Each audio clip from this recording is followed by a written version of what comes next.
It started, I only remember the date because it was my birthday night, March 19th. He started feeling not really great. We were eating dinner. He was like, I'm just not feeling very good. And then for the next 6 days, he basically laid in bed and slept all day. And that was his only symptom, this just fatigue. So he had And extreme fatigue, it sounds like. extreme fatigue, could not get out of bed. And I would try to get him out to, eat something.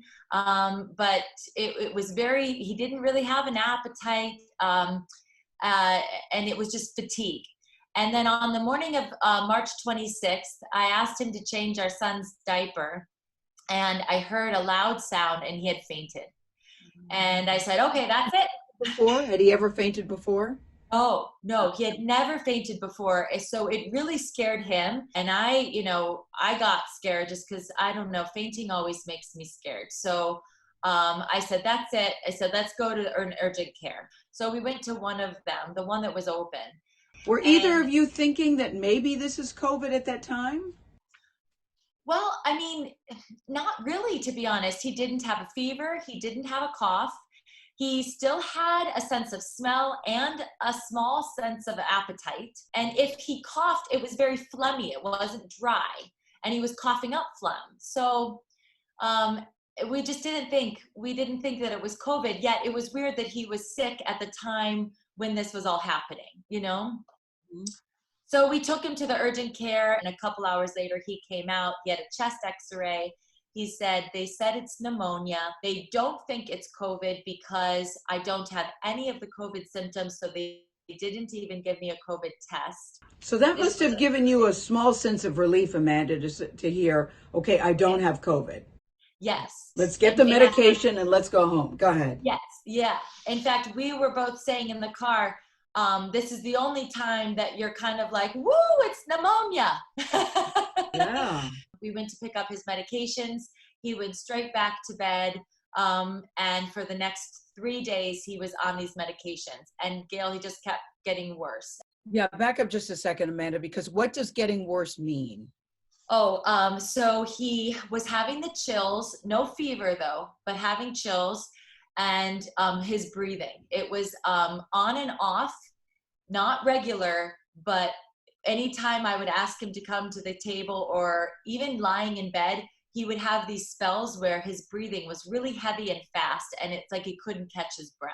It took him an hour to get out of bed, to sit up, to get out of bed, to walk to the table. That took an hour. Wow. Did it deteriorate very quickly then over the weekend from what you're describing? Yes. So we called a friend of ours who's a doctor at Cedars-Sinai, and he said, go to the emergency room now. And so we did. On Monday morning, March 30th, we drove to the emergency room, and I dropped him off. And this is one of the saddest parts.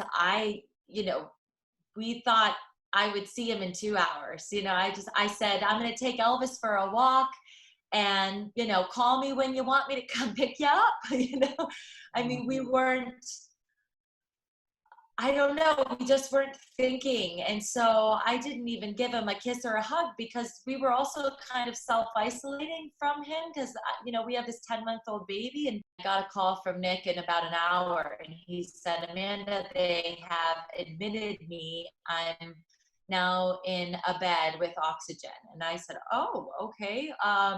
He said, they'll know some things in a couple hours. Go home and I'll call you in a couple hours. Were you worried at that point, Amanda, or were you still thinking, okay, it's still okay? I was getting a little worried. At this point, yes. Nick has never been hospitalized. He has no pre-existing conditions. And at 1:30 in the morning, he called me and he said, honey, they're taking me to the ICU. I'm not getting enough oxygen to my organs. Oh boy, Amanda. It was the next morning at 4 a.m. He called me and he said, honey, they want to put me on a ventilator. Again, we were just talking over the phone. We FaceTimed quickly. It was 4 a.m. though. It happened so quickly, and he's saying they want to incubate me right away. And so I love you. oh my gosh, okay. And, and he did say, he was like, I'm a little scared. He said, I'm a little scared. And that must have scared you to hear him say that he was scared. Oh, it's terrifying. Mm-hmm. And anything that happens in the middle of the night, for some reason, just seems scarier. It's so than- true, Amanda. Just when you said he called you at 4 a.m., the phone rings at 4 a.m. and we all sort of freeze. And to be honest, Gail, I didn't even really understand what all of this meant. In the meantime, they said, we want to start some of the COVID medicines. It won't hurt him if he's still negative. If he's positive, we're going to get a leg up on this. What were the medicines, Amanda? They wanted to do hydroxychloroquine and the Z-Pack, basically, Yeah. that combo. Yes. So they did. They started those medicines. They did the deep COVID chest scrape, and it came back positive. Do you think that combination really gave him an advantage? I do think it helped because Nick was on a steady incline of getting better. They also started him on, they asked me about a remdesivir clinical trial. So I confirmed with a friend of mine, again, who is a doctor. He said, definitely do this clinical trial. If Nick gets the drug, there's been a lot of benefits to it. So we said yes to that, and he went on this clinical trial. I will never know if he got remdesivir or not. The doctors don't even know. However, so he went on that as well. He started to get better, and we had plans to take him off the ventilator, and things were really moving. This was like day 6 into incubation. Things were moving in a really positive light. They did the thing where they laid him on his belly, which is what doctors are doing now. That was the breathing. Yes. Yes. And that really helped, Gail. That when they did that, they had him on his belly, I think, for 16 hours. And that really, really helped him get better. It really helped him be able to breathe. So we were all on a very positive, okay, he's fighting this, he's beating this. I saw your post and it was so exciting. Yes. When you saw your post, we're thinking, yay, he's turned a corner. Yes. So he turned a corner, and then I get a phone call that he got an infection, and the infection caused a huge fever to spike, which caused his blood pressure to drop. His pulse gone for 2 minutes, and they had to resuscitate his heart. And that's when I really kind of lost it for the first time. And, it was really, really, really scary. Talk about a roller coaster, Amanda. Yes. 2 steps forward and then a step back. Yes. Because we were on, it was literally, the call that morning was supposed to be, we're taking him off the ventilator today because he's doing so well. Yeah. And then that morning's phone call was the exact opposite. The COVID was on its way out. This was a new infection that came in, and that literally just took him out. They said, Amanda, we are trying to get him onto an ECMO machine as soon as possible. This will save his life. What is an ECMO machine? It basically takes over the functions of your heart and lungs to run your heart and lungs outside of your body until your body becomes strong enough to run the heart and lungs alone. The doctors were like, this will help us, this will give us time, and this will save his life. So the ECMO machine is tubes that they enter through the groin into the heart and lungs.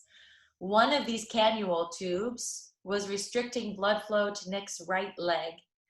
And this can happen. It is a common side effect that the ECMO machine, in saving your life, can kind of disrupt blood flow. So it could cause a blood clot then? Yes. They called me one day and they just said, Amanda, unfortunately, the leg now the body is trying to save this leg, but it's fighting it. And in return could cause a lot of damage to the body. To put it simply, it sounds like you had to make a decision between saving his leg or saving his life. Gail, yes, he's a dancer, he's an actor, he's a performer. It was not an easy decision to make. However, when I explained to him that it was a situation of life or leg, I know Nick will have said, you get rid of my leg. So that's how I kind of made the decision. Amanda, you are so inspiring to so many people. Your optimism is so infectious, and because you believe, you give us all reason to believe. I believe because, Gayle, I'm a positive person. I'm a glass half full kind of gal. One of Nick's main doctors said to me from day one, and I love him for this, he said, Amanda, we're going to look at this in a positive light, because the minute we look at it in any other light, there's no options. And I just truly believe that that this is a story. I have gathered now an army that are praying for him, that are singing his song every day. I feel like there is an army of people behind him, behind us, that are waiting to hear this good news. And I just believe, I get chills saying it, I just believe that he will wake up and share with us this story. I'm telling my side on this end, and I can't wait to hear what his side is. I like when you said you've got an army, because you've started the social media movement, Wake Up Nick, hashtag Wake Up Nick. I didn't even plan on it, this way. And then as everything started unfolding, I started feeling very helpless because, right now I can't be by his side. I can't be holding his hand. And so I just started this because I thought, Nick would love this. What would he love about this? When he hears that everyone is playing his song every day, at 3 or 6 p.m. or wherever you are in the world, and singing his lyrics and cheering him on and praying for him. And now it's on the radio, Gayle. Yeah, I heard it. He won't believe it. And I had no intention of this happening, but it all just started happening. Do you talk to Nick on an iPad? Were you able to do that, or you have had no conversation since you had Yes, they allow me to speak to him from an iPad. And then a friend of ours gave us this awesome walkie-talkie, so I can send him messages, anything throughout the day. I can just say, hi, Nick, I love you. I'm here. This is Amanda. So what are you going to do now for the rest of the day? Because I would imagine you don't go to the hospital, do you? I go to the hospital every day. I stand outside of Cedars. I play Nick's song and I cheer him on from outside of Cedars-Sinai every day. And the other day, this woman drove by and she rolled her window down and she goes, I'm praying for you. He's gonna wake up, Nick. And I just got chills, because I just, again, it's that support that is just coming from all angles that you don't even know. I just feel so positive after listening to you. I mean, Nick's song, Live Your Life. You've got your plans. I've got mine. Who understands how stars align? If one shooting past, and I'll consider it a sign that you are still alive. I know he wrote these words like years ago, but they're just so, I just think this song, it's just so, it just resonates with what everyone's going through at this time, just to live your life and just be so grateful for it,